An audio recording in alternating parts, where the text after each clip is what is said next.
제5화 병 깨트리기. 지금 신수국 내에서 사용하는 거대한 물통 역시 그가 매일 떠다 놓은 것이었다. 한립은 그가 오기만을 기다렸다. 시간이 너무나 느리게 흘러간다고 생각할 즈음 장석철이 들어오는 소리가 들렸다. 한립이 곧바로 뛰어가 방문을 열자 얇은 푸른색 무명적삼을 걸치고 은은한 열기를 뿜으며 온몸이 땀범벅으로 뒤섞여 있는 장석철의 모습이 보였다. 그는 갑자기 자신의 방으로 들어온 한립을 보고 어리둥절했다. 장영, 이것 좀 도와줘. 이 병마개를 열 수 있겠어? 이런 건 어디서 난 거야? 장석철은 병을 받아 들고선 유심히 살펴보았다. 어서 열어봐. 어서. 한립이 재촉하자 장석철은 쓸데없는 말을 마치고 그것을 돌려보았다. 그러나 마개는 열리지 않았다. 몇 번이고 다시 힘을 주어 열어보았지만 여전히 요지부동이었다. 이거 정말 단단한데? 대체 뭐로 만들어진 거야? 나로서도 역부족이야. 다른 사형들을 찾아가서 열어달라고 해보는 게 어때? 장석철은 미안한 듯 고개를 저으며 그에게 병을 돌려주었다. 장영처럼 힘센 사람도 열지 못한단 말이야? 한립은 실망한 듯 장석철의 방안을 왔다 갔다 했다. 네 발은 어찌 된 거야?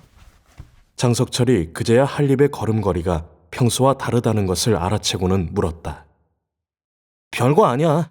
길을 걷다가 돌부리에 채였어. 다른 사형들을 불러 도와달라고 하면 아마 이것을 열 수 있을지도 몰랐다.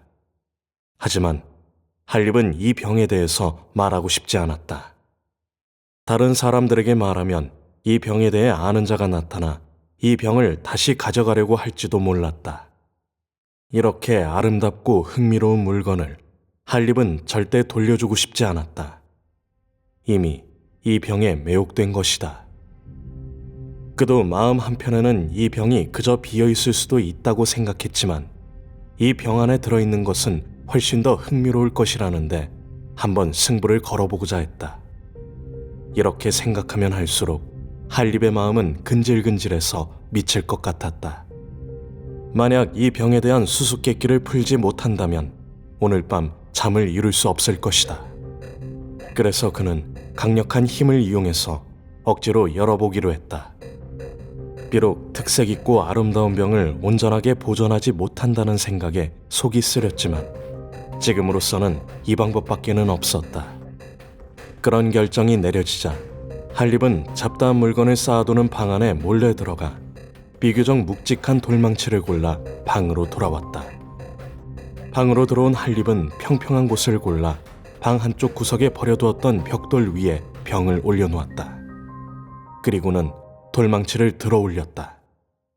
돌망치의 머리 부분이 허공에서 잠시 멈칫했지만 바로 병의 허리 부분을 내리쳤다.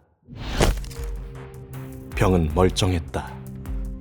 혹시 산산조각이 나면 어쩌나 걱정했던 한립은 조금은 안심했다. 조금 더 힘을 주어 내리쳐야 병이 깨질 것 같았다. 쾅! 쾅! 쾅! 돌망치가 떨어지는 속도가 갈수록 빨라졌다. 마지막에는 병의 반절이 벽돌을 뚫고 들어갈 정도였다. 그러나 깨져나가는 흔적은 전혀 보이지 않았다. 한립은 놀라움에 넋을 잃고 여전히 이 상황이 믿기지 않은 듯 병의 표면을 쓰다듬어 보았다. 병은 처음과 변함없었다. 한립은 그제야 이 병이 절대 예사 물건이 아니며 10중 8구 물건의 주인이 부주의하여 떨어뜨린 것이라는 확신이 들었다. 지금 이 병의 주인은 온 산을 뒤지며 이것을 찾고 있을 수도 있다. 어쩌면 돈 있는 출신 제자들이나 높은 위치에 있는 인물이 떨어뜨린 것일지도 모른다. 이런 두 종류의 인사들이 떨어뜨린 물건이라면 한립은 더욱 돌려주고 싶지 않았다. 오히려 골탕 먹도록 숨겨두고 싶었다. 왜냐하면 한립은 부유한 집안의 제자들이 평소 가난한 집안 출신의 제자들을 무시하고 배척하는 모습을 자주 보았기 때문이다. 그들은 항상 말을 비꼬며 그들을 모욕해 몇 번이나 충돌을 일으켰다. 할립도 그 다툼에 끼어들어 다친 적이 있었다. 안타깝게도 그는 무공이 강한 자들과 싸웠고 얼굴에 멍이 들고 온몸이 부어서 며칠 동안 문 밖에 나설 수 없었다. 할립은 그저 땅에 떨어진 것을 주운 것뿐이라며 스스로에게 다짐했다. 그리고 그것을 지키려면 이제 아무에게도 말하면 안 되겠다고 생각했다. 생각이 정리되자 할립은 자신의 목에 걸린 작은 가죽 주머니를 꺼냈다. 이 가죽 주머니는 집에서 나올 때 어미가 특별히 동물 가죽을 이용해 만들어준 것이다. 그곳에는 야생 멧돼지의 이빨로 만든 평안부가 들어있었다. 이 부적에는 병과 재난을 피하기를 바라는 어미의 마음이 담겨 있었다. 할립은 가죽 주머니에 평안부와 함께 병을 넣고 입구를 잘 여며 다시 목에 걸었다. 모든 일이 끝나고 그는 사방을 살펴 아무도 없는 것을 확인했다. 자신의 명치 부근에 살짝 솟은 주머니를 쓸어내리자 마음이 훨씬 편해졌다. 이제 아무도 이 병을 가져갈 수 없을 것이다. 할립은 주변을 정리하고 슬그머니 돌망치를 원래 있던 자리에 가져다 놓고 아무 일도 없었다는 듯이 방으로 돌아왔다. 저녁을 다 먹은 할립은 창과 문을 단단히 잠그고 주머니에서 병을 꺼내 살펴보았다. 그러나 어떤 단서도 찾을 수 없었다. 할립은 병을 만지작거리다 자기도 모르게 병을 손에 든 채 잠에 빠져들었다. 얼마가 지났을까? 잠에 빠져있던 할립은 순간 손에서 한 줄기 차가운 기운을 감지했다. 이미 천근만근이 된 눈꺼풀의 무게를 이기며 겨우 자리에서 일어났다. 그가 눈을 뜨자마자 눈앞에 벌어진 광경은 정말 놀라웠다. 잠은 이미 달아나고 없었다. 하늘에서 흰색의 광채가 지붕을 통해 쏟아지고 있었고 그 빗줄기들은 모두 작은 병으로 모여들어 쌀알 크기의 둥근 모양으로 변해 병을 둘러싸고 있었다. 이 빛은 굉장히 부드러워 눈이 부시다는 생각이 전혀 들지 않았다. 그리고 할립이 느꼈던 차가운 기운은 바로 이 백색 광에서 흘러나온 것이었다. 할립은 망설이다가 병을 몇 번 건드려 보았다. 아무런 반응이 없자 할립은 정신을 집중해 다시 병을 주시했다. 그는 이 병이 공중을 떠도는 흰색 광구를 투과시켜 흡수하고 있다는 사실을 발견했다. 아니, 흡수하고 있다기보다는 길을 쓰고 병 안에서 모이고자 하는 모양새에 가까웠다. 서로 앞다투어 모여드는 것이 마치 살아있는 것 같았다. 지붕을 통해 떨어져 내려온 빗줄기들은 멈출 기세가 보이지 않았다. 할립은 지붕에 달려있는 작은 창에 고개를 내밀어 주위를 살펴보았다. 밖에는 벌레들의 소리 외에는 아무 소리도 들리지 않았다. 그는 고개를 돌려 병을 바라보다가 그것을 움켜쥐고는 빠른 걸음으로 방을 나섰다. 걷고 또 걸어서 사람이 찾지 않는 곳에 조용히 멈춰섰다. 그리고는 잠시 주위를 둘러보더니 조심스럽게 병을 내려놓았다. 사라졌던 흰 빗줄기는 시간이 흐르자 방 안에서보다 훨씬 더 많이 모여들었다. 셀 수 없을 정도로 모여들어 병 주변을 둘러싸며 거대한 빛의 무리를 만들어냈다. 우와! 할립이 한 손을 높이 들어 올리며 신나서 소리를 질렀다. 그의 생각이 옳았다. 방 안에 있는 작은 창은 빗줄기들을 모으는데 방해만 될 뿐이었다. 사방이 뻥 뚫려 막힘이 없는 곳에서 더 많은 빗줄기를 끌어들이고 더 거대한 빗무리를 만들 수 있었다. 비록 이 빛들이 어디에서 오는지 어디에 쓰이는지 알지 못하지만 이 병의 비밀을 밝혀내는데 한 걸음 더 다가섰다. 할립은 당장이라도 이 비밀을 풀어낼 수 있을 것 같아 들떴다. 밤이 지나가고 해가 떠오르기 시작하자 병 주변의 빛도 점차 사라져갔고 본연의 평범한 모습을 되찾았다. 마개를 돌려보았지만 여전히 열리지 않았다. 이후 며칠간 밤마다 일정한 시간이 되면 똑같은 현상이 나타났다. 셀 수 없이 많은 빗줄기들이 불나방이라도 된 듯 병을 향해 달려들었고 병은 탐욕스럽게 그것들을 삼켜버렸다. 똑같은 현상이 일어난 지 8일째 되는 날, 또 다른 변화가 생기기 시작했다. 그는 이번에도 후미진 공간에 들어서서 병을 꺼내놓았다. 그런데 이 빛을 흡수하는 현상이 겨우 일각도 안 돼 멈춰버렸다.